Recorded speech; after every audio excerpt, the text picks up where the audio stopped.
할렐루야, 반갑습니다. 제 영상을 들으시는 모든 분들의 가정에 주의 평안과 축복이 함께 하시기를 원합니다. 중부지방에 홍수로 난리가 났는데요. 홍수가 나기 전에 꿈을 통해 하나님께서 보여주신 계시의 꿈이 있었습니다. 꿈에서도 한 건물 외관에 박스들을 쌓아 놓았었습니다. 그런데 갑자기 물들이 차올라서 그 쌓아놓은 박스들에 물이 덮어버렸고, 그 모습을 보고 제가 하는 말이 나라를 이 꼴로 만들어 놓았다니 라면서 실망과 탄식을 하는 소리를 하였습니다. 꿈을 깨고 나서 깨달아지는 것은 나라의 홍수가 난 것이 하나님께서 정부를 징계하시는 것이라는 것을 알게 되었습니다. 정치를 잘못한 것을 깨닫고 제대로 나라를 다스리시기를 간구해 봅니다. 또한 이 나라와 백성들을 위해 음으로 양으로 기도하시는 많은 분들이 계시고, 또한 교회들이 선교를 하고 구제하고 있는데, 교회를 탄압하는 것이 절대 선한 일은 아니지 않습니까? 교회 탄압을 중지하시고 또한 자유를 지켜나가려고 용기를 내시는 분들이 많아지기를 기도해 봅니다. 이제 제가 처음 했던 간증을 전하겠습니다. 20년 만에 만난 고향 친구가 있었는데, 그때 당시에 전라도에서 서울까지 올라가면서 성경 공부를 한다고 말한 것입니다. 그것도 친구 집사가 다니고 있던 교회에서 목사님이 교인들을 이끌고 성경 공부를 배우러 다닌다는 것입니다. 그 말을 하고 나서 서울에서 배운 성경 공부들을 저에게 가르치는데, 저는 아무 뜻 없이 듣고 있었는데 이상하게 제 안에 함께 하신 성령님께서 불편하셨었고, 말씀을 이어서 계속 말을 하는 친구의 가르침에 잘못된 성경 말씀이다라고 깨닫게 하셨습니다. 그 이유는 주제와 성경 구절들이 맞지 않는다는 것입니다. 구절들을 계속해서 이어지면서 구절들을 짝을 맞춰서 해야 하는데, 이어지는 구절들이 서로 맞지 않는다는 뜻이었습니다. 그래서 성령님께서 깨닫게 하신 대로 그 친구 집사에게 그만하라고 하면서 성령님께서 이러하시는데, 서울에까지 안 가도 된다고, 가지 말라고, 그 목사님 가르치시는 것이 맞지 않는다고 전해주었습니다. 그때가 18년 전의 일이었네요. 그 친구는 처음에는 제가 하는 말에 용납을 못하겠다는 표정을 지었습니다. 서울에 있는 목사님은 꽤 이름이 있는 분이셨고, 많은 분들이 전국에서 성경 공부를 배우러 다닌다니 저 같은 전도사가 말한 이야기는 신임을 하기가 쉽지가 않았을 테지요.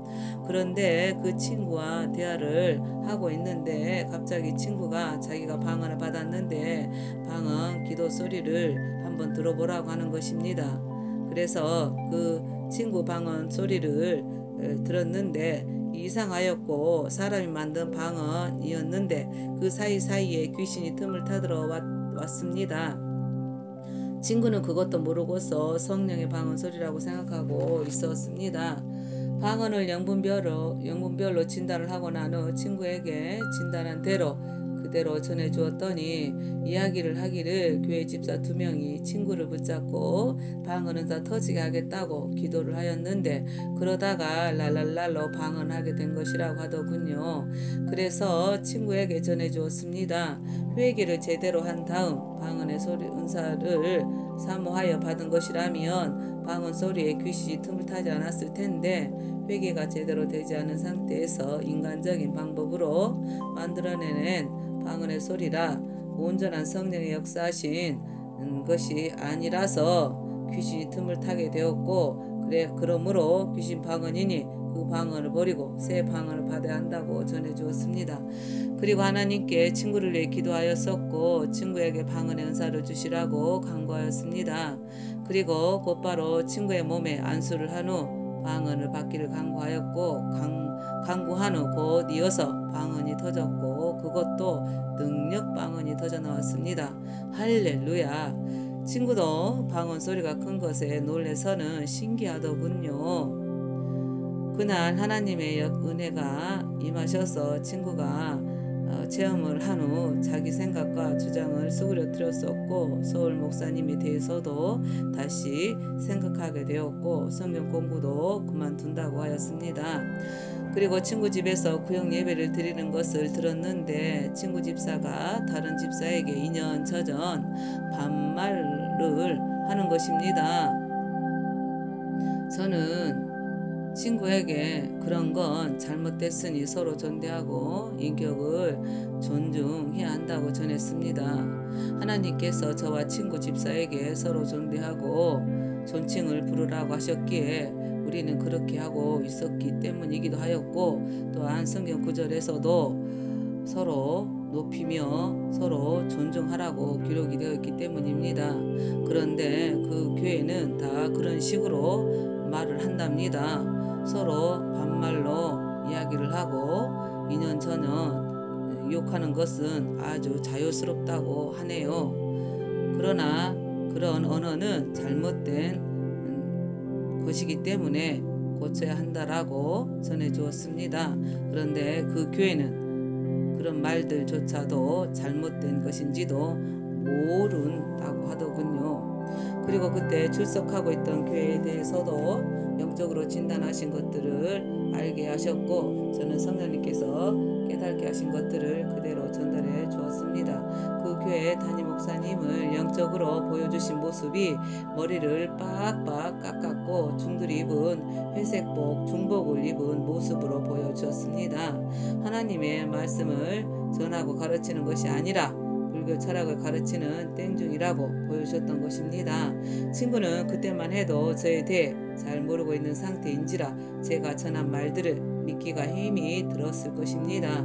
제가 어릴 때부터 하나님을 만났다고 전해준 것도 아니었고 체험한 것들을 구구절절하게 알려준 것도 아닌 상태인지라 친구는 제 말이 하나님께서 하신 말씀이라는 것을 받아들이기가 쉽지 않았을 것입니다. 그리고 친구 남편에 대해서 하나님께서 연하시기를 자수성가한다고 그게 성공한다고 하셨고, 친구는 사명이 기도 원장으로 쓰시겠다고 연을 하셨습니다. 그런 후 믿을 수밖에 없는 놀라운 일들이 얼마 후에 드러나게 되었습니다. 친구는 교회 담임 목사 영적 상태를 말한 것이 현실에서 밝혀진 것을 말해 주었는데 담임 목사님이 교회 재정을 빼돌리셨다는 것입니다. 재정을 빼돌리는 것이 들통이 나서 그 교회에서 담임 목사직을 그만두게 되었다고 하는 것입니다. 더 놀라운 것은 서울 목사님이 신문에 기사가 났다고 하였는데 그것이 빌딩 옥상에 올라가서는 돈 가방을 든 그 돈을 옥상에서 뿌렸다는 것입니다. 그래서 지나가는 사람들이 그 돈을 집으려고 난리가 났다는 기사가 났다고 친구가 말하는 것입니다. 담임 목사에 대한 영적 상태를 본 대로 잘못된 것이 현실 세계에서 그대로 이루어졌었고, 또 서울 목사님도 짝이 맞지 않는 구절들을 이어붙여 가르친다고 하셨는데 성령님이 말한 대로 돈을 뿌려대는 비정상적인 행동이 그 잘못된 것을 보았고, 또 잘못된 귀신 방언을 받은 것을 물리치고 능력 방언을 받은 것도 체험한 친구는 이루어지는 것들을 보고 제가 하나님께서 함께 한다는 것을 알게 되었습니다. 또 하나님께서 친구가 이사를 해야 된다라고 하셨는데 그때 당시 친구는 1억이 넘는 빚 때문에 우울증까지 올 정도였고 삶을 포기하고 싶을 정도로 억울한 빚이었답니다. 이복 신우가 친구 남편에게 보증을 서달라는 것을 서주었는데 그 빚을 안 갚으니 친구 남편이 갚아야 하였고, 신우는 여유가 있음에도 불구하고 그 돈을 갚지 않았다고 합니다. 계획적으로 보증을 서게 한 것이었답니다. 그러니 얼마나 억울했겠습니까? 그 친구 영적 상태를 하나님께서 보여주신 내용은 늪 속에 친구가 빠져있는 상태로 목까지 빠져 있었습니다. 혼자서는 그 채무의 늪속에서 빠져나올 수 없는 상황이었는데 그 어려운 시기에 저를 만나게 하신 거였습니다. 어려웠지만 친구가 저를 공개해야 한다라고 친구가 말을 하더군요. 하나님께서 친구에게 응답을 해 주셨다고 말을 하더군요. 그 친구 집에 갔었을 때 그 집 상황들을 보았더니 아들 둘에 딸 하나였는데 아파트 1층에 살았었고 벽지가 도화지처럼 낙서가 가득했고 천정의 벽지는 떨어져서 커튼처럼 붕 떨어져 있었고 빨간 집 그 개미들은 소풍을 가는 듯이 방바닥 모서리를 타고 다닐 정도였고 화장실에는 여자 귀신도 있었습니다. 그런데 그 아파트마저 저당에 잡혀 있었던 것입니다. 그런 심란하고 힘든 상황과 환경인데도 하나님께서는 이사하라고 말씀하셨고 저는 친구에게 아파트를 전세로 내놓고 함께 기도하자고 하였습니다. 그런데 너무 신기하게도 역시 우리 하나님께서는 능치 못하실 일이 없으셨습니다. 할렐루야. 그 교회 다니시는 권사님이 전세로 들어와 살겠다고 하였고 전세 계약을 쓰고 난 후 이사할 집을 놓고 기도해야 했었습니다. 빚 독촉 때문에 날마다 전화통이 불이 날 정도여서 일단 급한 것부터 갚았기 때문에 여유가 없었습니다. 일단 짐을 싸서 이사갈 준비는 해 놓았는데 집이 없었습니다. 저는 애가 탔네요. 믿음으로 행동을 했는데 가진 돈으로는 마땅한 방이 없었고 또 애들이 맘 놓고 뛰놀 수 있으려면 1층이나 아니면 집주인이 이해해 줄 방이 필요했는데 턱없이 부족했었습니다. 애가 타들어갈 정도였네요. 그런데 할렐루야 우리 아버지 하나님께서 역사하셨네요. 친구 남편의 친구가 사무실로 사용했었던 조립식 2층 사무실을 공짜로 살라고 했다는 것입니다. 그곳에 가봤더니 에어컨도 있었고 풍경이 좋았습니다. 앞이 훤하니 다 보였고 깨끗했었고 넓었으며 또 1층은 사람이 살지 않는 텅 빈 공장이었네요. 주인은 전원주택 같은 환경이었기에 친구가 원하는 대로 애들이 실컷 뛰어놀아도 될 그런 집이었고 공기도 좋았고 도시 변두리에 위치해 있어서 주위 환경이 포근한 느낌이었습니다. 그리고 그 친구는 그곳에서 몇 년 동안 공짜로 마음껏 편하게 살았었고 또 친구 남편은 하나님께서 예언한 대로 사업이 잘 되었습니다. 그리고 그곳이 도로가 나서 친구네가 보상을 받게 되었고 넓은 평수의 아파트로 이사를 가게 되었습니다.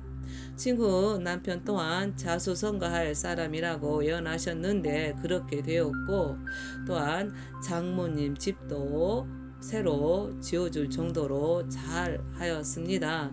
그리고 친정 동네 어르신들에게 잘 하였기 때문에 친정 동네에서는 소문이 자자하였네요. 우리 친정 엄마도 부러워하시더군요.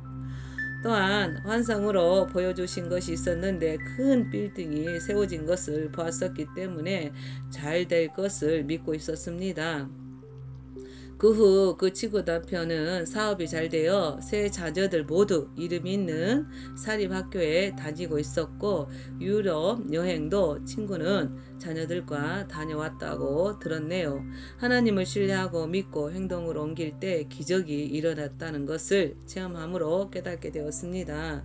야고보서 2장 22절에도 내가 보거니와 믿음이 그의 행함과 함께 일하고 행함으로 믿음이 온전케 되었느니라. 아멘. 이 말씀대로 되었습니다. 하나님은 살아계십니다. 믿고 기적을 바라는 사람이 기적의 주인공이 됩니다. 긴 시간 함께 하시고 들어주셔서 감사합니다.